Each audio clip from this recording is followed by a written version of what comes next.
Good morning students. आज हम पढ़ेंगे संज्ञा। तो बच्चों, संज्ञा का अर्थ है नाम वाले शब्द, यानी किसी भी व्यक्ति, वस्तु, प्राणी, स्थान, भाव का नाम संज्ञा कहलाता है। तो चलिए इसको पढ़ते हैं। परिभाषा है किसी व्यक्ति, वस्तु, प्राणी, स्थान अथवा भाव के नाम को हम संज्ञा कहते हैं। स्नेहा पुस्तक पढ़ रही हैं, यानी कि स्नेहा आपका यहाँ पे व्यक्ति है और पुस्तक आपका यहाँ पे वस्तु है। तो स्नेहा और पुस्तक दोनों ही शब्द आपके हो गए व्यक्तिवाचक संज्ञा। तो चलिए आगे बढ़ते हैं, संज्ञा के भेदों को समझते हैं। संज्ञा के 3 भेद हैं: व्यक्तिवाचक संज्ञा, जातिवाचक संज्ञा और भाववाचक संज्ञा। अब हम इनको एक एक करके समझेंगे। पहला आपका है व्यक्तिवाचक संज्ञा। तो व्यक्तिवाचक संज्ञा बच्चों, यहाँ पे वाक्य को देखिए, हमने हिंदी में बातचीत की। तो हिंदी शब्द आपका विशेष भाषा का नाम है, इसलिए आपका हिंदी शब्द हो गया विशेष भाषा के आधार पे व्यक्तिवाचक संज्ञा। दूसरा है आपका हिमालय सबसे ऊंचा पर्वत है। तो हिमालय पर्वत, यहाँ पे बहुत सारे पर्वत होंगे पर हिमालय पर्वत की बात हो रही है, विशेष पर्वत की बात हो रही है, पर्वत का नाम हिमालय है, तो आपका हुआ ये फिर से व्यक्तिवाचक संज्ञा। ताजमहल विशेष इमारत का नाम है। ताजमहल यमुना के किनारे हैं और यमुना भी आपकी विशेष नदी का नाम है। तो आपका ताजमहल और यमुना दोनों ही हुए व्यक्तिवाचक संज्ञा, यानी कि किसी विशेष व्यक्ति, प्राणी, वस्तु या स्थान आदि के नाम को हम व्यक्तिवाचक संज्ञा कहते हैं। चलिए कुछ और उदाहरण को देखते हैं हम। भारत, सूर्य, मदर टेरेसा, जापान, सोमवार, स्वतंत्रता दिवस। तो आपने देखा यहाँ पे कितने सारे विशेष, यानी कि ये जो विशेष नाम आपने पढ़े वो पूरे विश्व में केवल एक है या फिर किसी स्पेशल के बारे में, विशेष के बारे में बात हो रही है। जैसे हमारे देश में बहुत सारे, संसार में बहुत सारे देश है, उनमें से हमारा देश है भारत, जहाँ पे हम रहते हैं। सूर्य केवल एक है। मदर टेरेसा केवल एक महिला थी जिन्होंने अच्छे कर्म किए, दूसरों को मदद करी। जापान भी केवल एक ही देश है। तो इस तरीके से आपने देखा जो विशेष जगह, स्थान, वस्तु, व्यक्ति आदि को दर्शाए वो व्यक्तिवाचक संज्ञा कहलाता है। दूसरा भेद आपका जातिवाचक संज्ञा। आपको वाक्य को पढ़ना है मेरे साथ। मक्खियाँ गंदगी फैलाती हैं। तो यहाँ पे आपका मक्खियाँ शब्द देखिए, आपका जाति का बोध कराता है, क्योंकि मक्खियाँ हो, मच्छर हो, कुछ भी हो या जानवर भी हो, यहाँ तक कि हाथी, घोड़ा, कुत्ता, सबकी अपनी अपनी प्रजातियाँ होती हैं, पर यहाँ पे मक्खियों के शब्द के आगे कोई प्रजाति नहीं लिखी हुई है। तो इसका मतलब मक्खी शब्द आपका कॉमन है, जातिवाचक संज्ञा है। कंप्यूटर खराब हो गया। तो कंप्यूटर का मॉडल का नाम नहीं लिखा, कौन सा मॉडल है कंप्यूटर का, तो ये भी कंप्यूटर शब्द आपका जाति का बोध कराता है, यानी जातिवाचक संज्ञा है। घोड़ा दौड़ रहा है, घोड़ा का प्रजाति नहीं पता हमें, यानी घोड़ा भी आपका जातिवाचक संज्ञा है।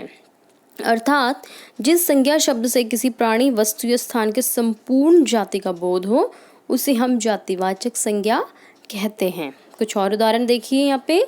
पक्षी, फूल, पाठशाला, फल, भाषा और नदी। तो ये जो सारे शब्द हैं, यहाँ पे किसी का भी नाम नहीं है या विशेष वस्तु, व्यक्ति, स्थान का नाम नहीं है, इसलिए कॉमन है, यानी जातिवाचक संज्ञा है।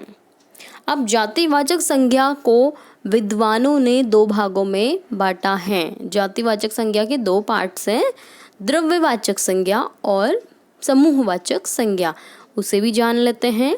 द्रव्यवाचक संज्ञा जिन शब्दों से किसी द्रव्य, धातु या पदार्थ का बोध हो या फिर यह पता चले कि वह वस्तु किस चीज़ से बनी है, तो उसे हम कहते हैं द्रव्यवाचक संज्ञा। जैसे पेट्रोल, जैसे दूध, जैसे चांदी, आटा, तेल, चीनी, लोहा आदि। तो ये सब कहलाते हैं द्रव्यवाचक संज्ञा। अगला आपका है समूहवाचक संज्ञा। जो शब्द किसी समूह या समुदाय का बोध कराते हैं, यानी कि ग्रुप का, वे समूहवाचक संज्ञा कहलाते हैं। यानी कि अगर यहाँ पे एक चाबी होती तो हम उसको कहते हैं चाबी, पर यहाँ पे बहुत सारी चाबियाँ हैं तो उसे हम कहेंगे गुच्छा। अब यहाँ पे देखिए भीड़, परिवार, गुच्छा, दल, गड्डी, गट्ठर, मंडली, जुलूस। तो ये जो सारे शब्द हैं आपके, वो केवल एक व्यक्ति से मिलके नहीं बना हुआ है, यानी कि इसमें हमें अनेक वस्तुओं को, अनेक व्यक्तियों को जोड़ के ये ग्रुप, ये समूह बनाना पड़ा, इसीलिए इसको कहते हैं हम समूहवाचक संज्ञा। अब है संज्ञा का अंतिम भेद, भाववाचक संज्ञा। मनीषा को प्यास लगी है, प्यास। अब देखिए बच्चों, भाववाचक संज्ञा आपके ऐसे शब्द हैं जिनको हम देख नहीं सकते, जिनको हम छू नहीं सकते, केवल हम उसको महसूस कर सकते हैं। तो यहाँ पे आपका है मनीषा को प्यास लगी है, प्यास को हम केवल महसूस कर सकते हैं, हम देख भी नहीं सकते। तो ये जो शब्द है आपका, हमें अपने देश से प्रेम है। तो प्रेम भी ऐसी चीज़ है जो हमें नज़र नहीं आती है, पर हाँ हम महसूस कर सकते हैं। मुझे गर्मी लग रही है, तो गर्मी भी महसूस करने वाले शब्द हैं। अर्थात जो शब्द किसी भाव, गुण, दोष, दशा, स्वभाव आदि को दर्शाता है उसे हम भाववाचक संज्ञा कहते हैं। अब बच्चों एक चीज़ और, भाववाचक संज्ञा में बहुत सारे शब्द ऐसे होते हैं जो हमें स्पष्ट नज़र आते हैं और कुछ ऐसे शब्द होते हैं जिनको हम केवल महसूस कर सकते हैं। आगे देखते हैं। जैसे सर्दी, ठंडक को हम महसूस कर सकते हैं, बुढ़ापा हम देख सकते हैं, बुढ़ापा तो स्पष्ट हमें दिखाई दे रहा है क्योंकि यहाँ पे जो दोनों हैं वो काफ़ी उम्र में बूढ़े हो चुके हैं। ये है बचपन, हमें स्पष्ट नज़र आ रहा है, सुंदरता दिखाई देती है, खुशी चेहरे पे छलकती है। तो ये कुछ शब्द आपकी जो हैं दिखाई देते हैं स्पष्ट, कुछ को हम महसूस करते हैं। ये सारे शब्द भाव से जुड़े हुए इसलिए कहलाते हैं आपके भाववाचक संज्ञा। तो चलिए देखते हैं आपको ये पाठ कितना समझ आ गया, आप कितने प्रश्नों के उत्तर सही देते हैं। प्रश्न 1 है हमारा, सही उत्तर पर सही का निशान लगाइए। किसी व्यक्ति, वस्तु, प्राणी, स्थान अथवा भाव के नाम को हम कहते हैं संज्ञा। Very good. अगला आपका संज्ञा के भेद हैं।